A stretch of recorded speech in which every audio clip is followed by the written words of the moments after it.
Have you ever walked into a classroom and just known this teacher's really good? Students feel it, parents see it, principal knows it.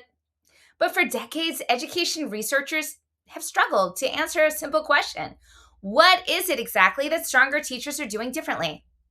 Hey everybody, I'm Dr. D, teacher, educator, researcher, and full-time mama bear. And here on this channel, we tackle tough questions. We dig into the research and we translate theory into practice. Real practice that you can use tomorrow. So you care about teaching, make sure you subscribe, share this with a friend, and let's get started. So a recent study published in November of 2025 totally caught my attention. I'm talking researchers from Harvard and Stanford and the University of Maryland. They conducted a research study to understand how mathematical vocabulary is actually used in real classrooms and how that use relates to student achievement. I'm going to link the study notes in the comments here if you want to explore it further. But let's talk about this design of the study because it's totally unique and super powerful. Rather than relying on self-reports or surveys, the researchers actually analyzed transcripts from real classrooms. They looked at over 1,000 math lessons, 300 different schools, and 4 different districts for 3 years. And they used natural language processing, which is essentially machine learning to analyze large amount of text. And they tracked how often teachers and students use more than 200 math-specific vocabulary terms. Here's what they found. Students' exposure to academic math vocabulary varied dramatically, and not just from lesson to lesson, but from teacher to teacher. The average teacher used about 140 math-related words per lesson, but the strongest teacher, they used 28 additional more terms per lesson. I know that doesn't seem like much, but over the course of the school year, that difference totally adds up. I'm talking thousands of words and thousands of opportunities to use the academic language, simply based on which teacher you're assigned to. Now, here's the most important finding. Teachers' use of mathematical vocabulary did not directly increase how often students use the words out loud. Students weren't necessarily repeating the terms, but teachers who consistently modeled precise math language were significantly more effective at raising students' test scores. So the impact wasn't about students' talk, it was about student understanding. And exposure matters, even when students are not verbally fluent. And because students were randomly assigned to teachers in that final year of the study, we can rule out any type of sorting effect. It's not about the strongest teachers and the strongest students. This is about instruction. And this brings me back to that question that I originally asked. Why do some teachers seem more effective than others? Because they're consistently giving students access to the language of the discipline, the language of the subject. And it's not just about math, right? They're not just teaching procedures. They're teaching how the subject works as a language system. And this matters beyond just math, especially for middle school students, high school students, English language learners, neurodivergent students, and all of those students that are taking those high stakes tests. So what does this mean for our classroom practice?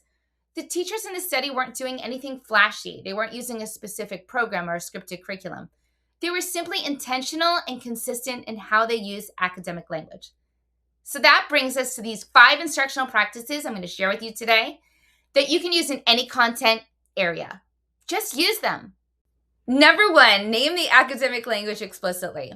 One of the biggest differences between strong teachers and really strong teachers is this. They don't assume students will pick up academic language on their own. They name it clearly, intentionally, and consistently. And research on academic language development shows this, right? That students don't learn disciplinary vocabulary just by being exposed to content. They learn it when teachers repeatedly use it explicitly and with precision in the context. And this is especially important for ELLs, students who are neurodivergent or need more time. But often in our classrooms, we soften our language because we think we're helping.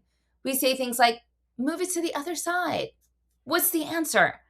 Yes, these phrases are accessible, but without the academic anchor, students miss the structure of discipline. And I've seen this play out in classrooms. Let me give you an example. One teacher says, move the 3 over. Another says, we're using an inverse operation to isolate the variable. Same math, very different access. The second teacher isn't just teaching a procedure, they're teaching the language students will see on an assessment in the textbook and in future courses. Number 2, repeat the language in meaningful context. So strong teachers don't say academic language and just move on. They repeat it on purpose. And the research on learning and memory is clear. Students need multiple meaningful encounters with new vocabulary before it sticks. One mention is never enough for anyone. And our English language learners, they need 40 different exposures.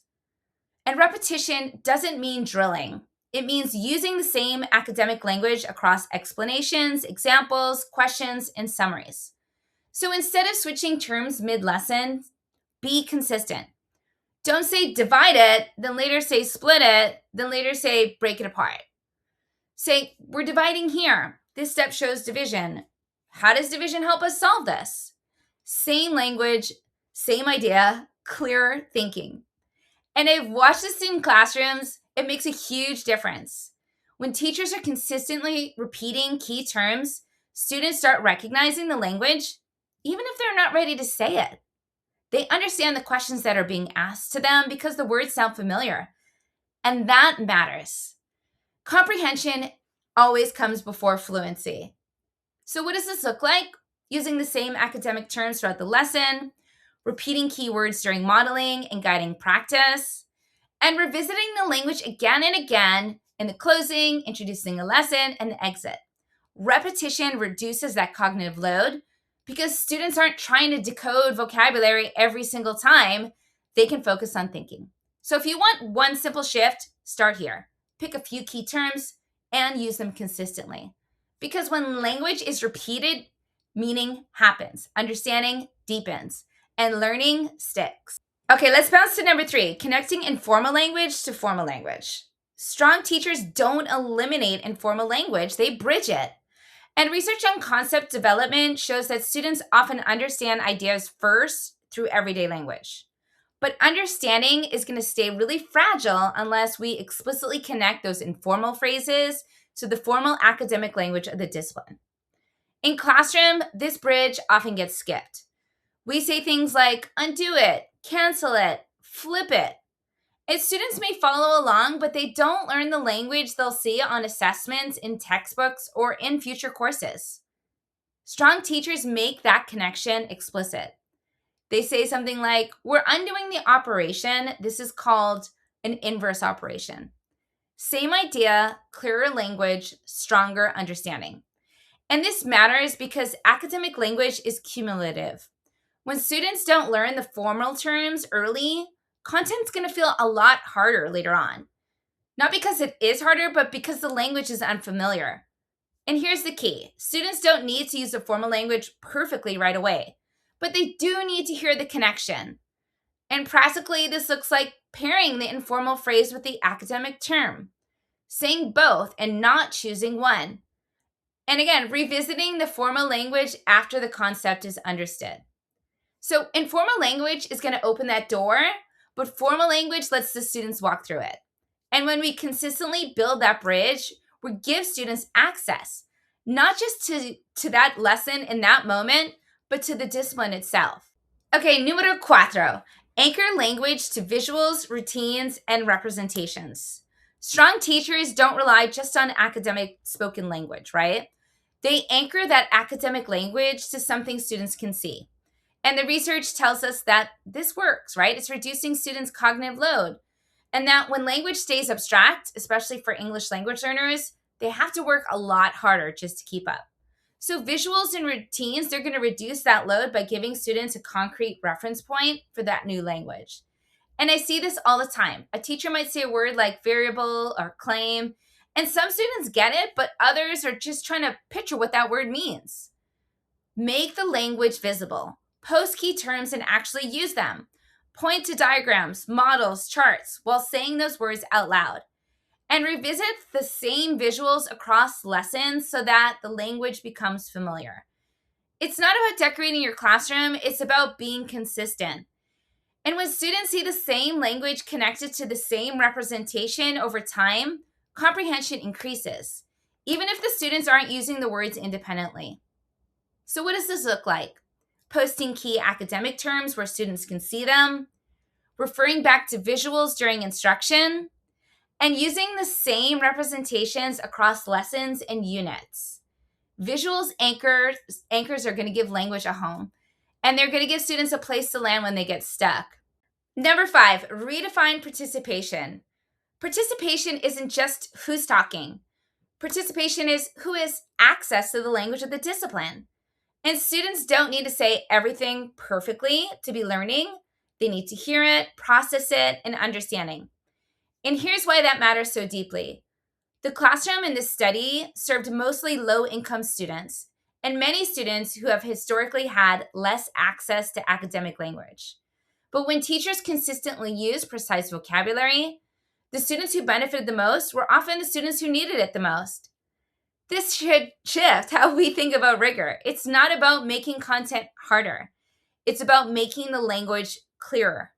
So if you're looking for one small high-impact shift you can make tomorrow, start here. Be intentional about the words that you're using. Name the language, repeat the language, connect it to meaning.